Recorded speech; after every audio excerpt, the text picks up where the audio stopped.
And then, You of know, course, I then don't next thing you like know, the middle of this, and I feel like since they don't speak English, you mhm, know, yeah, the next thing you know, they're blaming you. yeah, and they're not living here, they're foreign And then, of nationals. course, then So next thing you now know, I'm like middle of this, and I feel like yeah, yeah, a second. I don't know who was talking. Was that you, Gigi? No, no, no. No. You could hear me okay? Yes, fine. Okay. I mean, it doesn't look like, good morning, Monica. Um, I, I mean, I was gonna talk about a few things, but do you guys have any questions about anything? Anything you guys want to talk about? Well, what sort of things can the landlord take? Or again, this may not be your area of expertise, but like the landlord has a security deposit. I always thought the only thing you could take from the security deposit were actual physical damages to the property. But if the tenant owes fines to the condo association, I'm wondering if, and doesn't pay them, I'm wondering if the landlord can take the fines from the security deposit and pay the association. Me personally, I think, like you said, it's supposedly really supposed to be for damage, but I think I would just make a claim on those things and see how they dispute it. And if it turns up going to court, like let a judge decide. But I think what, you know, especially if those, and I guess you could argue there are damages because, you know, because of their actions now, the landlord's liable. Right, So exactly. it's not technically damage to the property, but their actions are causing damage.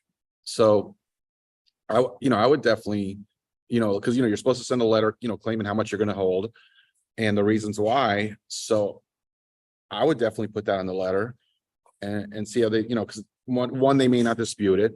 And if they do, let a judge decide. But I can't see a judge who's, is like, who sees that a landlord has to pay $400 because of the actions of the tenant is going to give that money to the tenant. Yeah. You So know? now, can you file an eviction against a tenant if you don't have that tenant's social security number? Oh yeah, you don't even need their name. Like What? yeah, you don't even like.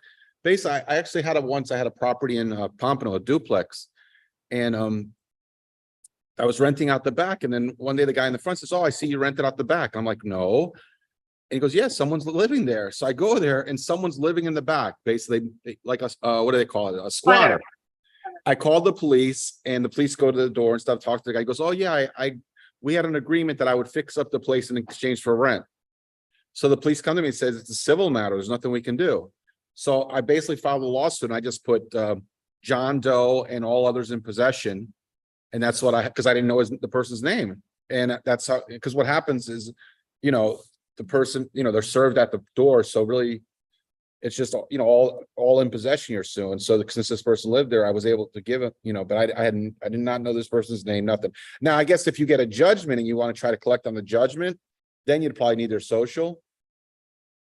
But if Yeah. it's just, to a victim, no, you don't need their social or their name. I'm seeing a lot now, that we've all gone away from like a paper application that years ago used to request their social security Mhm. number. Yeah. Now you're doing it online with the various platforms that we have.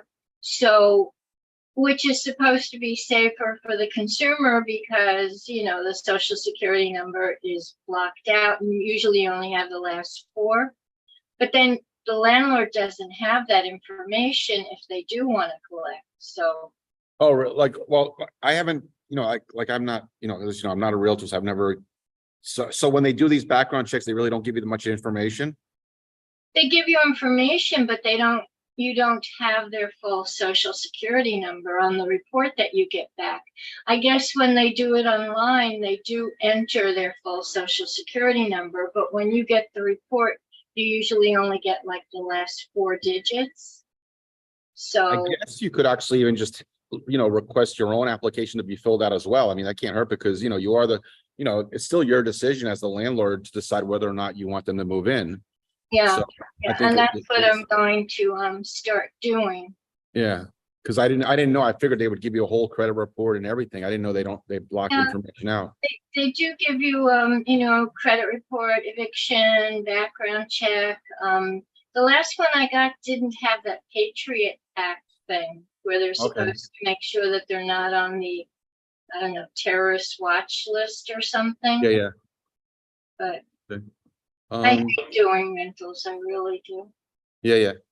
So I see we're actually getting a few people on, because I wasn't sure, because I know it's Saturday morning. It's not like, that, well, first of all, as those who don't know me, my name is Giovanni Nicosia. I'm a real estate attorney. And basically, what I want to do is just like a little, it doesn't, maybe a half hour, just any questions you have, any topics, anything you're going through. Does anyone have any questions right now? I do. I have a Yeah. question. Sure. So yeah, I don't know how to explain this. Last year, we purchased a property, my husband and I, Okay. and we bought it as a 3-3. We had an inspection done and I checked everything and everything was in order. And turns out when we started to Airbnb out the property, so this was purchased as an investment, Mhm. the county or the city came back to us saying that we weren't allowed to rent it out for 6 people. There was a limit of 4 people, something to do with the septic tank, the drainage fields or something, that even when we had the inspection done for the septic, they just said that the size was fine, but I guess they don't see the fields, the drainage fields. I am not like too familiar with septic, so this was the first property we purchased with this issue. And in the meantime, we just thought, oh, we'll just expand the septic and then it should be good, because the 3rd bedroom and the 3rd bathroom are there and everything looks legit and it has the permits, but it was just this missing link that nobody really talked about. And there wouldn't have been any issues if the house wouldn't have gone on Airbnb, because they wouldn't have checked it, because on Airbnb, they do this whole inspection. I don't know if you're familiar with that. And Yeah, exactly. yeah, and now we're kind of like stuck because there's something with the neighbors that we can't really expand it because of some wells that the neighbor has. So now we bought a house, we paid top price for it last year, but we bought it as a 3-3, but in the end, it's only a 2-2 because we cannot have 6 people there. It's like this whole thing. What city is this? This is in Vero Beach. And were the prior owners using it for short-term rental? They were not. There were, because it's a very small street with maybe 20-something homes. The HOA is only there because of a beach access to like a gate that goes to the beach. And there was no restrictions, nothing. So we thought, we'll try this out as an Airbnb. And this is when we opened up a can of worms. Yeah. Now, but the HOA, do they allow Airbnbs and all that stuff? There were no rules in place, but now they are kind of saying we have to stop. So this is the other issue we're having, because we did it for a year. And now the owners, of course, are not too happy with it, because, it's like that quiet street, and it's still quiet because we don't like get crazy big parties in there, because we can only do 4 people at a time anyway. But now we're willing on the property appraisals, it showed 2-bedroom, 2-bath, or 3-bedroom, 3-bath. This is the funny thing. It showed a 2-2, but the realtor told me it was a 3-3. So I called them, the property appraiser, and they just said, oh yes, no, that's right, it's a 3-3, and they actually changed it. So now if you go into the tax records, it says 3-3. So everything apparently was done legal except for that part of the septic, and we're really don't know what to do. Do we go after the people that sold us the house? Well, that's what I was just gonna say. I think, a seller does have, a duty to disclose any material fact that affects the value of the property. A material fact is, of course, like, if you knew about this, would you pay the same, or, would you pay less, or would you still buy the property? Of course, if you knew this, you probably wouldn't. But the problem is, they probably didn't know it either. So they probably weren't just hiding anything, because, if they were Airbnb in it, then they would probably know about this. Right, exactly. The fact that they never did Airbnb, they probably, example, like me, my house, if I was selling my house and the buyer was going to buy to do short-term rentals, I have no idea about the laws of short-term rentals in my neighborhood. It'd be kind of like, I guess the buyer's duty to investigate. So I don't really think you could blame the buyer, honestly.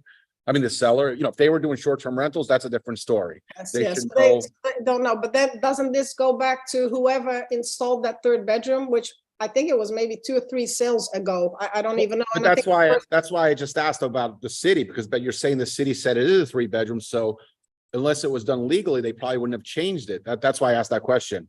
You know, like if they had failed to disclose it, but you said yourself, you called the city and they said it is a 3-bedroom. And you said they even changed it online. So I guess for the city to do that, it must have been done legally. yeah, but can they say that this 3rd bedroom is just a room, although it has a kitchenette, it has a bathroom, and they're kind of saying it, yeah, they sort of said it was okay, it was legal as an extra room, like, I don't know, an office or a den, but it has a bathroom, it has a kitchen. It's like, this is just crazy, because now if I want to sell the property, I am probably not allowed to sell it as a 3-3, correct?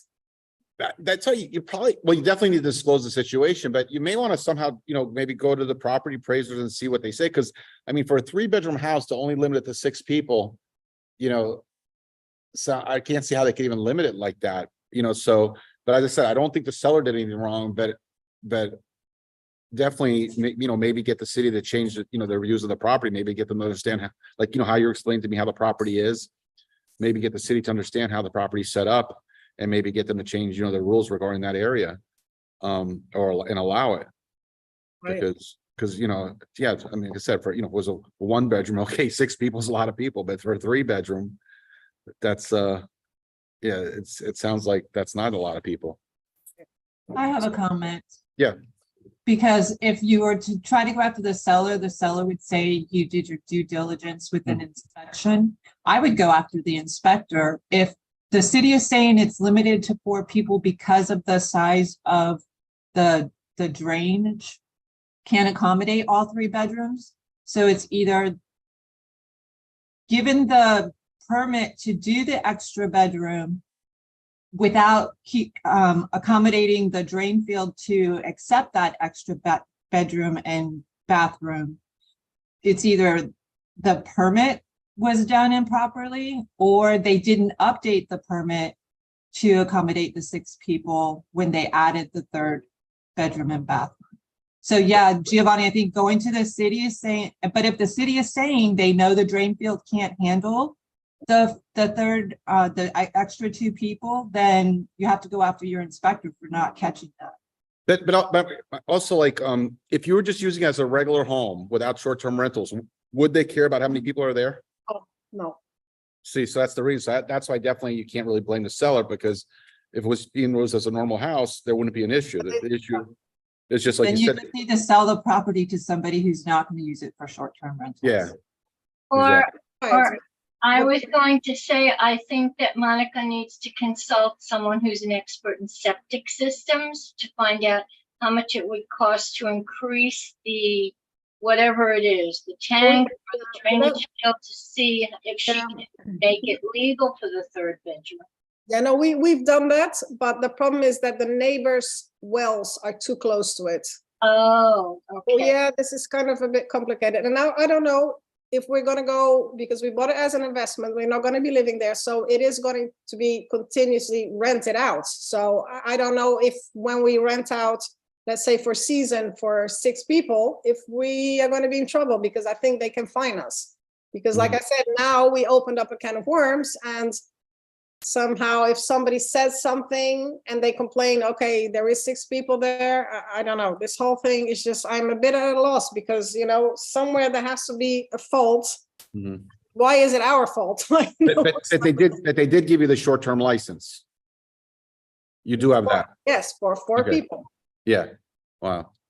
maximum. Yeah, as I said, I think that might be your only option to really get, it's almost just like, let's say a property zoned for a certain thing and you try to get it rezoned.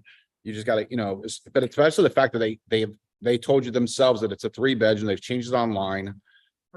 I can't see how they could limit it to 4 people. I just can't. It makes no sense. That's like a separate, the person that was talking about the septic is from a different department. And the whole thing is just like a nightmare, because it's been a year and we can't get past this. Yeah. Don't know what to do. So what would you? I think that's your only option, is to try to get the city like this, get somehow the 2 apartments to get speaking to each other and get them to change, whatever, this with regards to your house, because because they're, you know, like I said, they told you it's a 3-bedroom. You asked. You know, they changed it online. It says 3-bedroom. So how can they not treat it as a 3-bedroom? You know? Question. Yes. Sell it and use that money to buy an investment property that doesn't give you headache. Yeah, I know. But I'm actually doing an open house today in Pompano, like when I leave here at 12 o'clock. I put the address, it's 612 Northeast 11th Avenue. It's a duplex that's being used for Airbnb. It's I think it's like 560 or something like that, fully furnished. So if you guys, anybody's in the area or anything like that, you want to stop by. I put the address up there. You guys have any other questions? Anything you guys got going on right now?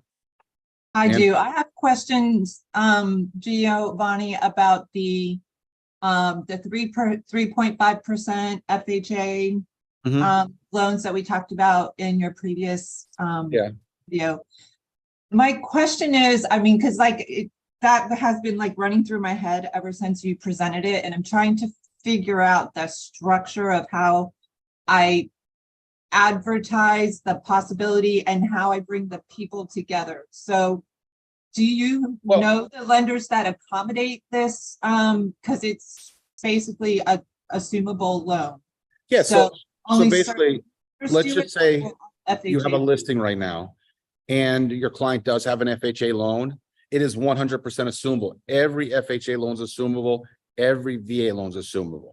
Okay, You know, conventional, it's a case by case status, you know, but you really could put it on the MLS. Like really, if you actually go to the MLS, you know, right when we finish this and just, you know, I guess you could do like additional terms in your search and you put assumable, you'll probably see about 20 properties that pop up that, and then if you read the listing, the description, it'll say this loan may be assumed at 3%.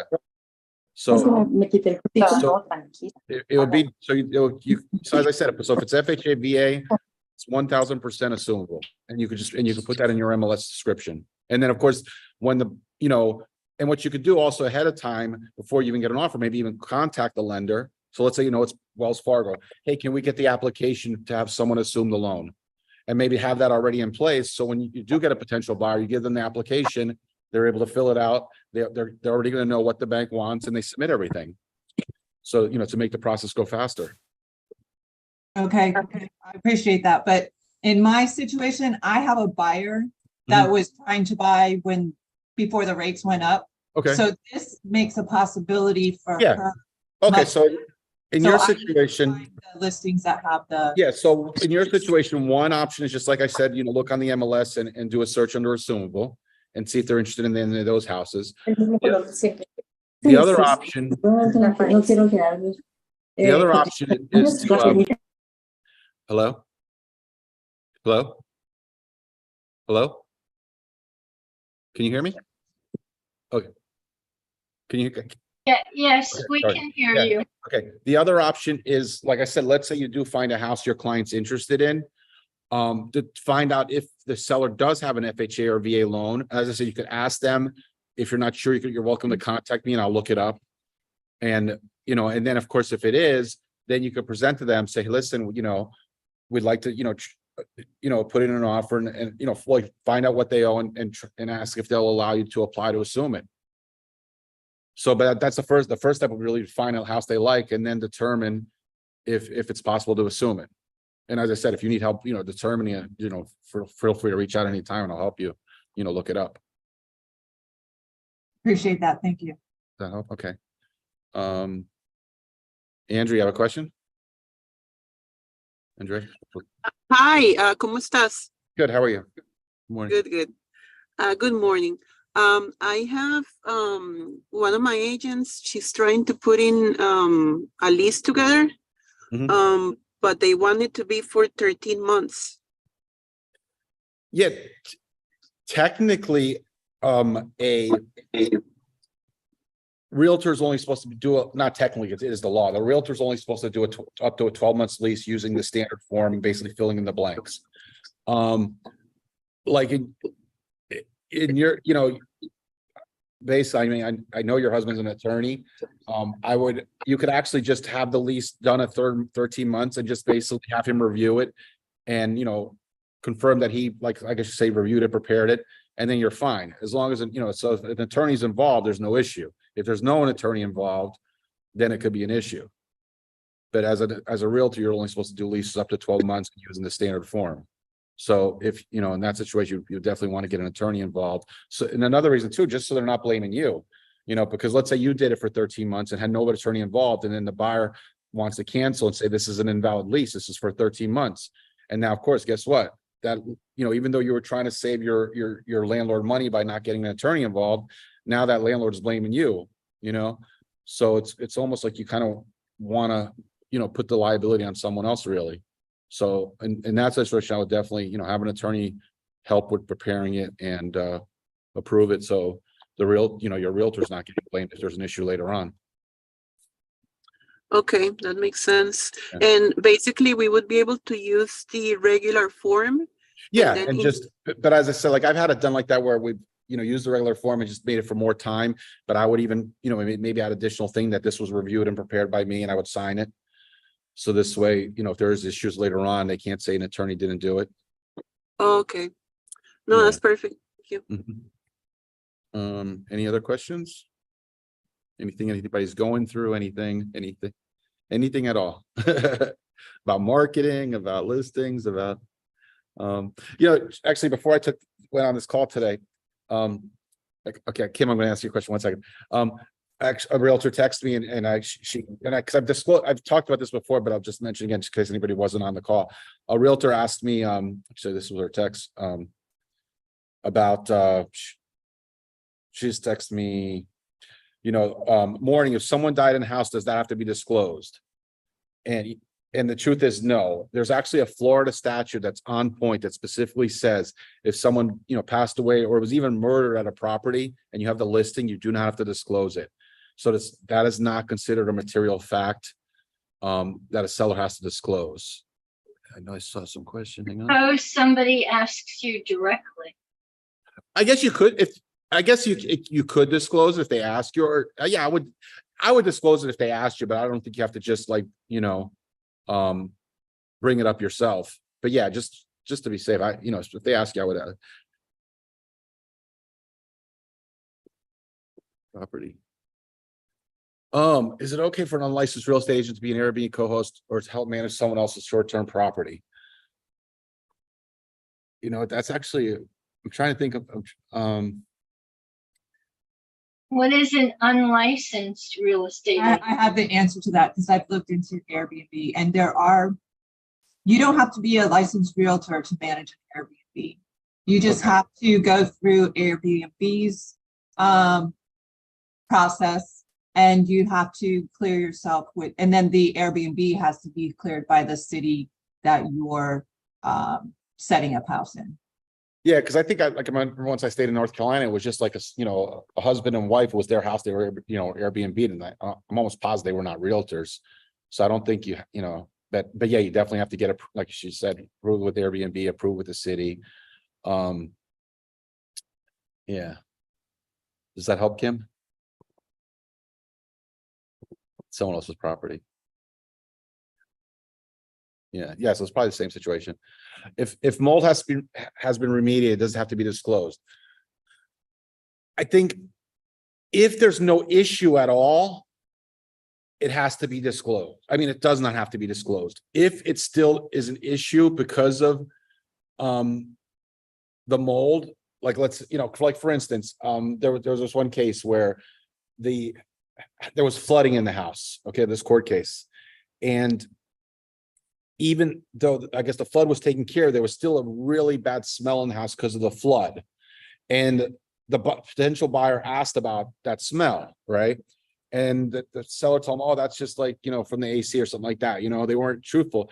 And then when the buyer, I guess, was, you know, trying to get insurance, they found out about this really bad flood and found out that that's what the smell was coming from. So like in that situation, you know, the seller does have it to disclose because there's still issues being caused by that. So like say there was mold and there were still issues in the property, then yeah, disclose it. But of course, if everything's perfect, everything's remediated, you know, just like let's say when, you know, a lot of people with that defective drywall, you know, if the house has been remediated, everything's been changed and there's no issues, you really don't disclose. But if it's still a problem, you definitely do. But also, I always say this, if just like you just asked me that question, if you're ever like not sure, just disclose it. It's always better to be safe than sorry. Just let them know, hey, just wanted to let you know there was a mold issue as I said, you don't have, but if you feel more comfortable 5 years ago, but everything was taken care of, this and that, there's not a problem. And if they say, fine, we still want the house, maybe just like send them an email. Hey, this confirms that I advised you that this, there was a mold issue before, it was remediated 3 years ago, and you still want to proceed. So this way, if they do purchase the house and then later on find a problem with mold or think there's a problem with mold, they're not blaming you. Or actually even tell them, hey, listen, during your inspection, just to be safe, do a mold test. There was an issue years ago, but we did take care of it just to be safe. So this way, if they don't do the mold test, once again, at least you told them. So the way I look at it, it's always better to disclose. And like I said, if something's bothering you, if you're asking people questions about it, if you're losing sleep over it, disclose. And if it was remediated and you have the documentation for it, then present the documentation so you can show that it was remediated and there is no longer. But even that, but as I said, still definitely you could provide it, but I would also recommend that they do their own inspection, so this way they don't try to say, oh, well, because same thing, there was this one court case, that with termites, where the realtor had 2 inspection reports. One said clear termites and one said termite issues. And that realtor only gave the buyer the clear termite one. And then later the buyer found out that there was all termite issues in the house. So what did that buyer do? Sues everybody, So, if you think, definitely recommend, tell them, hey, listen, there was an issue with termites. We did get it checked out. Everything's fine, but, just to be safe, do your own inspection. And then same thing, put it in writing, send them an email. Hey, just confirms I advise you should do your own termite inspection. So if they decide not to do it, they can't blame you. You've told them about it, you've recommended it. And if they don't follow your recommendations, they can't blame you. All right, thank you. No problem. Johnny, could you talk about seller's disclosures? Mhm. When I'm representing a buyer, I always put that, we always request a seller's disclosure within a certain number of days after the effective date.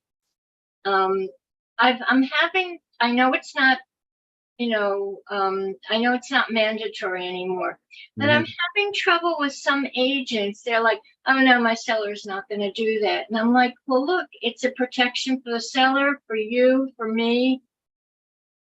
Yeah, okay, so seller's disclosure, for those that don't know, there is a form which the seller fills out about what they know about the property. They're going to fill out, there's a lot of questions, let's say about the plumbing, about the roof, about whatever. There's no state law that a seller completes one. There's no board of realtors law that the seller completes one. Some brokerages require it, some don't. My recommendation is, as a listing agent, to always try to get one. Why? Not to protect the buyer, not to protect the seller, really to protect you, the realtor, just in case your client is lying to you, okay? Because for instance, let's say, you're taking a listing and the house has roof issues, right? Leaks or whatever. And the seller basically paints over those stains, doesn't tell you about the things, fills out the seller's disclosure, says the roof is perfect. Buyer's inspector doesn't catch it, right? And a week after closing, and this actually happened on one of our closings, the roof collapses, right? What's that buyer going to do? They're going to blame their inspector, they're going to blame the listing agent, and they're going to blame the seller. They're going to say, you guys knew about the roof problems and nobody told me. I'm suing everybody, right? So at least this way, if you go in your file and you can say, look, here's the seller's disclosure, the seller lied to me too, So I personally think it's just something extra in your file that protects you, the realtor. So as a listing agent, I would always try to get it to protect yourself. Now, as a buyer's agent, as I said, they are not required to give you one. And if you do want one, you would need to put something in the contract, like, a seller shall provide a seller's disclosure a completed seller's disclosure within 3 days or something. Just so you know, with the FAR Barton as is contract, there's no such addendum. You have to write it yourself. But there actually, with the CRISP contract, there actually is an addendum for the seller's disclosure. So you actually either could, use the same language from that addendum, or I usually don't like mixing contracts with different addendums. But you could also probably even add that addendum to this, to the as-is contract if you wanted to. But but also now, couple of tips. If, as a listing agent, never fill out the seller's disclosure for your seller. Make them fill it out. Because of course, if there's an issue, they're going to say, oh, well, I told them the roof was perfect. I told them there was a roof leak. They wrote in that the roof was perfect. They're going to blame you. So, have them fill it out.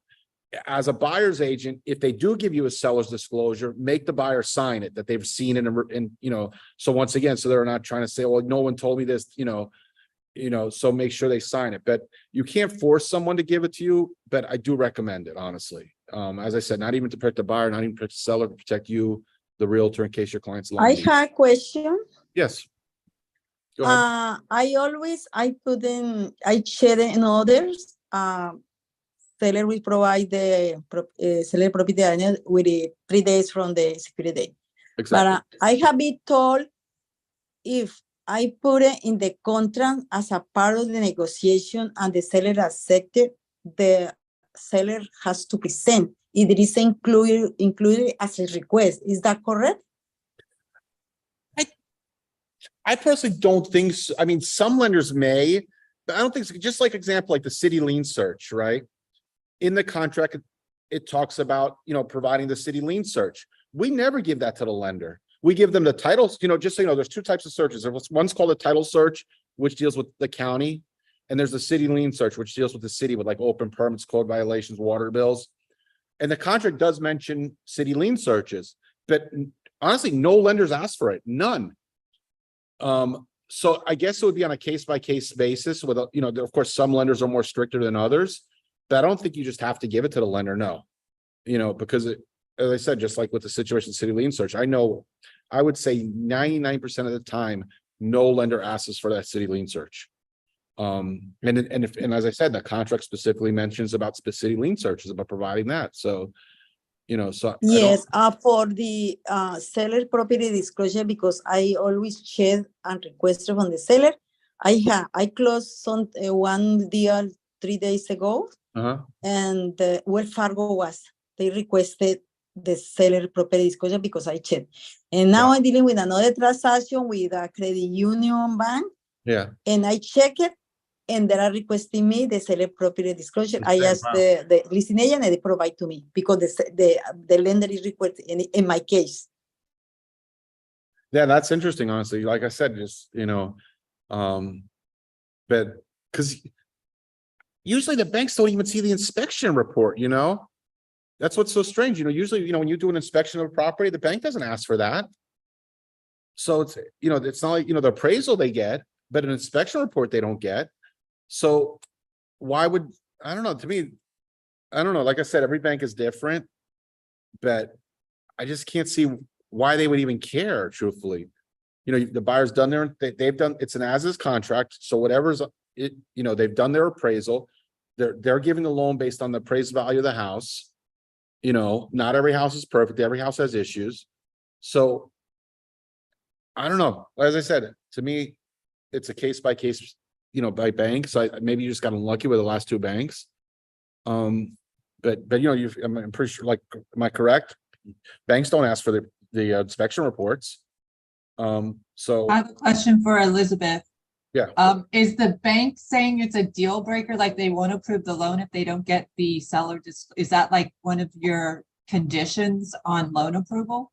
No, the bank specifically don't say that this is a deal breaker, but it requested. For example, yesterday I sent to the credit union bank because they specifically the loan processor sent me an email asking Elizabeth, can you send me? They don't say this is a deal breaker, but they are requesting to continue the process of the loan from the buyer. So I not discard that. I get it and I send it. But after you sent it, everything was fine. Yes. Okay. The two times when Wells Fargo, the deal that I closed 3 days ago, they asked for that, and I sent it, and they said nothing. They don't ask. Just I think one might to fill out all the checks that is supposed to be a document that is supposed to be with the contract, just for that. No, I don't think so. It's time to review the document. We sell. I don't know, maybe they just need it for their file, but I still can't see how they can make a decision on the loan based on what's written in there, you know? Because as I said, you know, they're basing it, you know, their loan's really on the appraised value of the house and the buyer's credit worthiness, you know? So, and the ability to pay. So, but I guess maybe they just needed to document their file. I think for that, for my opinion, I think more for to keep in the file for compliance documents. I don't think so that is for they to review what are the say. No, I don't think so. But I just, if there's something, I submit it and I go to file. Unless I had to file something, but I know, and I have it, I got it. I want just to move smooth the transaction. Yeah. But as I said, and as also as a buyer's agent, if you do get a seller's disclosure, still make sure they do their inspection. You know, don't just base it on what the seller's telling you. You know, still make sure your buyer does their inspection. And the same thing if your buyer does not want to do the inspection, you know, either have them sign something that you recommended they do inspection, or you know, send them an email. Hey, this confirms I recommend you, you know, you have the right to do inspection. I strongly recommend it. So if there is an issue, they're not blaming you. The first thing they're going to say is, well, you didn't tell me I could do an inspection. You know, once again, they're always going to blame you. So 100%. yeah, make sure you don't just rely on the inspection report. I mean, on the seller's disclosure. Any other questions? Okay. I don't know if you guys think of some, but I'll just go a couple things. So, you know, as you know, like I'm actually trying to do classes every Tuesday, Thursday, and Saturday. Like actually, I was talking to a realtor, and you know, I told him I was doing a class, and he was like surprised. And I said, "Yeah, the reason I'm doing it is because, you know, not every, you know, some people have jobs during the week, things like that, and some people don't have time to get training, you know, in the evenings on Saturdays. So, you know, that's what I'm trying to do. So, just so you know, just some upcoming classes we have going on. On Tuesday, I'm doing like a full contract class. I teach this class for the Miami Board of Realtors and the Fort Lauderdale Board of Realtors. The Miami Board actually charges $15 when I give this class for them. On Thursday, I'm doing a class on the new condo laws, you know, with everything that happened with Miami. So we're doing a class on that. Saturday, I'm doing that marketing on a $100 a month budget. You know, I'm doing contract, you know, addendum class this month, short sales again. I'm having a couple, I have, you know, a few top producer mastermind scheduled, 1031 exchanges. We're doing a chat GP, whatever that chat thing, whatever called class. We're doing the social media class. So we have a lot of good things lined up for the month. Also, another thing, we're doing a $1,000 raffle this month on November 22nd. If you're a member, like, you know, I have the website that asktherealestateattorney.com. So if you're like a member, basically you're eligible for the raffle. So I know there's people on here who are already members, so you're already eligible for the raffle. If you join, there's a, you know, you when you go on the website, you would say join program. You put in the word law, LAW, and you get the first month free, and you can cancel anytime. So actually, if you join right now, you're eligible to the raffle at no cost. And we're gonna do $1,000 raffle. We're gonna do it live on Instagram.